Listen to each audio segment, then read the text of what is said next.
think that we're in a clear crisis in Europe, and it's not simply a crisis of policies or politics, but it's a crisis of values. And solidarity is one of those values on which we were all based and built.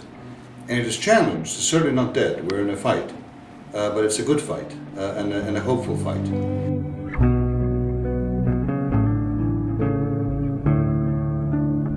Something must be done in order to make sure that we put in common institutions and architecture, not to react when the damage has been done. And so many people have suffered, so many vulnerable people have suffered the most because of the wrongdoing of the least, but in order to prevent that from happening. Financial transaction tax on banks throughout Europe, which today, let's remind those who are watching this, don't even pay a VAT tax, probably the only service that pays nothing.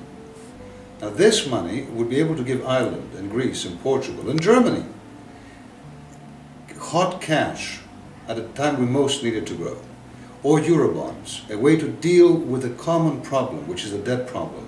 It isn't an Irish problem, it isn't a Greek problem or a Portuguese problem.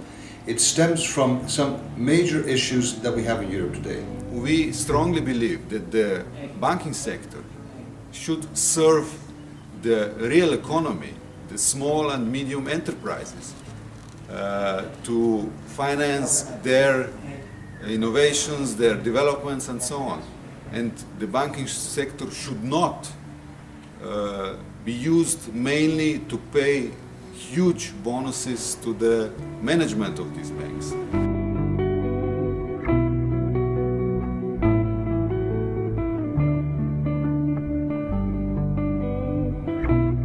We in the European Parliament, and especially in the Labour and Social Democratic group, we are working for a concept that shows solidarity to those who suffer from this financial and economic crisis, and especially solidarity among the 27 member states. I think strong shoulders should help weaker shoulders. That is our principle.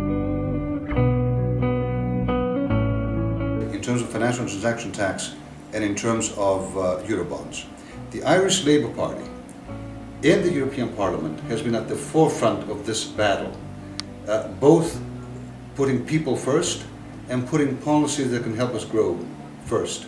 And I think that as I look at it from the Greek perspective, and I look at what we are doing in Greece and what we're fighting for, and what we are achieving, there is no question in my mind that a Labour government in Ireland would be the absolutely most capable to navigate the country through a very difficult period and to ensure that the weakest among us are not the ones who carry the biggest burden of these changes today.